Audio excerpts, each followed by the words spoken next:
Chapter 16. A Thief in the Night. Now the days passed slowly and wearily. Many of the dwarves had spent their time piling and ordering the treasure. I'd enjoy that. And now Thorin spoke of the Arkenstone of Thrain, and bade them eagerly to look for it in every corner.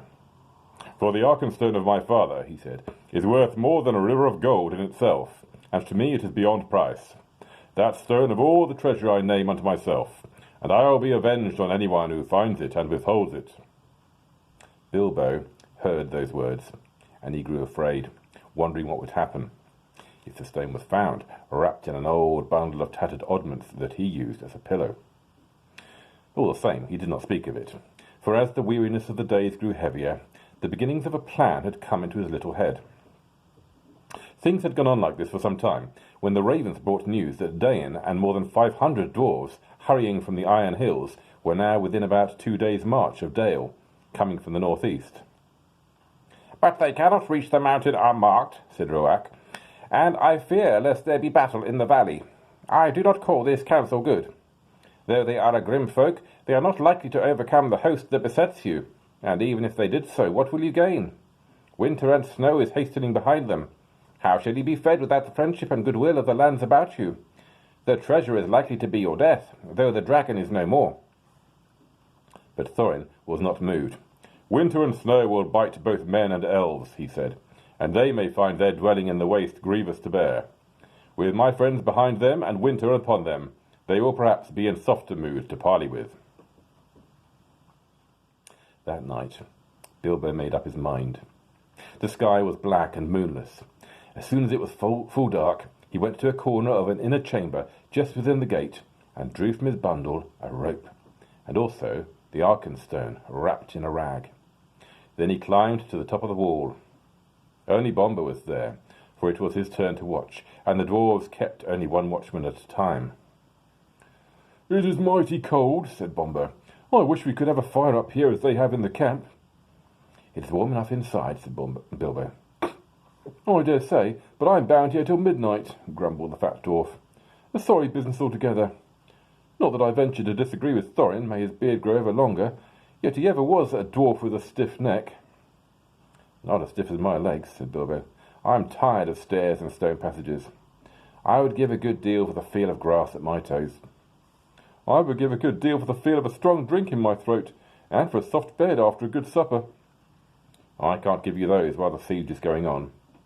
But it is long since I watched, and I will take your turn for you, if you like. There is no sleep in me tonight." "You are a good fellow, Mr. Baggins, and I will take your offer kindly. If there should be anything to note, rouse me first, mind you. I will lie in the inner chamber to the left, not far away." "Off you go," said Bilbo. "I'll wake you at midnight, and you can wake the next watchman." As soon as Bombur had gone, Bilbo put on his ring, fastened his rope, slipped down over the wall, and was gone.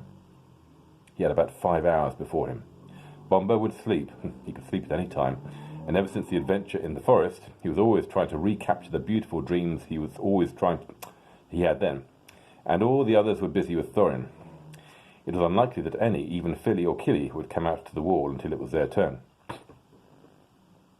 It was very dark, and the road, after a while, when he left the newly made path and climbed down towards the low course of the stream, was strange to him.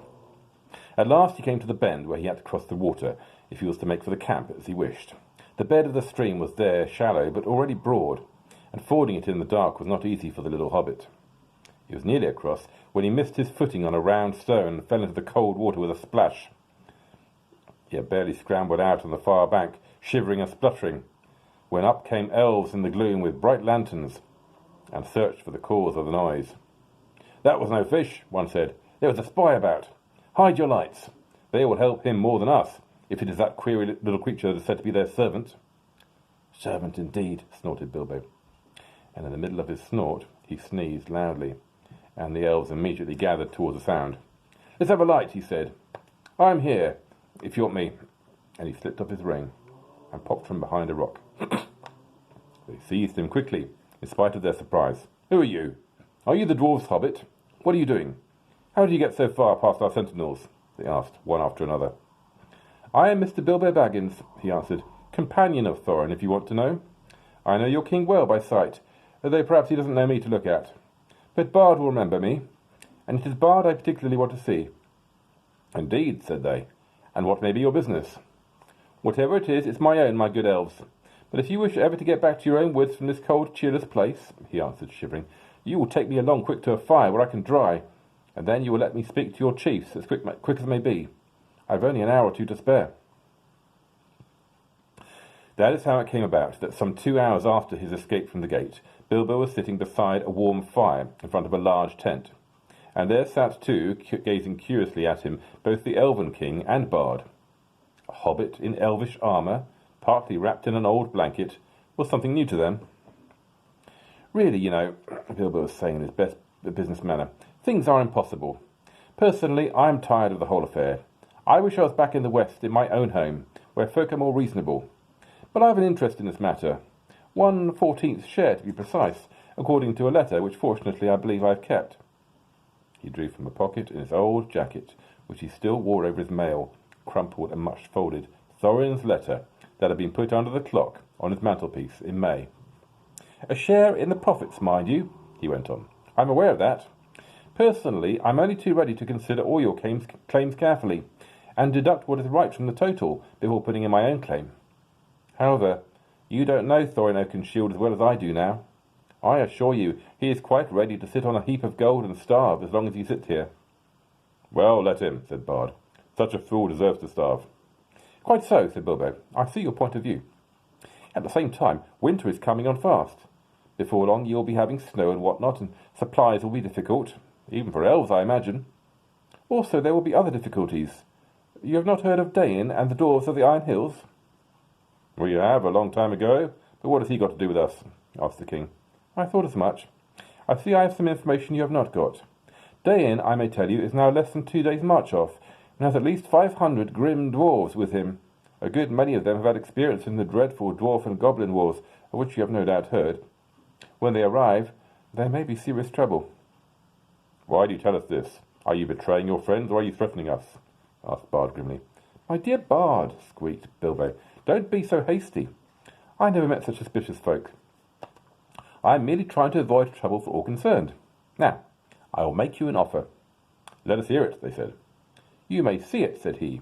"It is this," and he drew forth the Arkenstone and threw away the wrapping.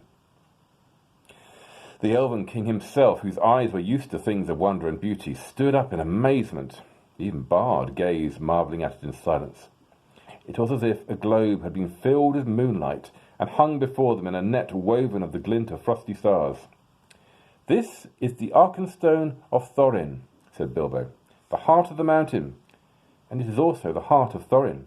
He values it above a river of gold. I give it to you. It will aid you in your bargaining." Then Bilbo, not without a shudder, not without a glance of longing, handed the marvellous stone to Bard, and he held it in his hand, as though dazed. "But how is it yours to give?" he asked at last with an effort. "Oh, well," said the hobbit uncomfortably, "it isn't exactly, but, well, I'm willing to let it stand against all my claim, don't you know? I may be a burglar, or so they say. Personally, I never really felt like one, but I'm an honest one. I hope, more or less. Anyway, I'm going back now, and the dwarves can do what they like to me. Hope you'll find it useful." The Elven King looked at Bilbo with a new wonder. "Bilbo Baggins," he said, "you are more worthy to wear the armour of elf princes than many that have looked more comely in it. But I wonder if Thorin Oakenshield will see it so. I have more knowledge of dwarves in general than you have, perhaps. I advise you to remain with us, and here you shall be honoured and thrice welcome." "Thank you very much, I'm sure," said Bilbo with a bow. "But I don't think I ought to leave my friends like this, after all we have gone through together. And I promised to wake old Bomber at midnight too. Really, I must be going, and quickly." Nothing they could say would stop him, so an escort was provided for him, and as he went both the king and Bard saluted him with honour. As they passed through the camp, an old man, wrapped in a dark cloak, rose from a tent door where he was sitting, and came towards them. "Well done, Mr. Baggins," he said, clapping Bilbo on the back. "There is always more about you than anyone expects." It was Gandalf. For the first time for many a day, Bilbo was really delighted. but there was no time for all the questions that he immediately wished to ask. "All in good time," said Gandalf. "Things are drawing towards the end now, unless I am mistaken. There is an unpleasant time just in front of you, but keep your heart up. You may come through all right. There is news brewing that even the ravens have not heard. Good night." Puzzled, but cheered, Bilbo hurried on. He was guided to a safe ford and set across dry, and then he said farewell to the elves and climbed carefully back towards the gate. Great weariness began to come over him, but it was well before midnight when he clambered up the rope again. It was still where he had left it. He untied it and hid it, and then he sat down on the wall and wondered anxiously what would happen next. At midnight, he woke up Bomba, and then in turn rolled himself up in his corner without listening to the old dwarf's thanks, which he felt he had hardly earned. He was soon fast asleep, forgetting all his worries till the morning. As a matter of fact, he was dreaming of eggs and bacon.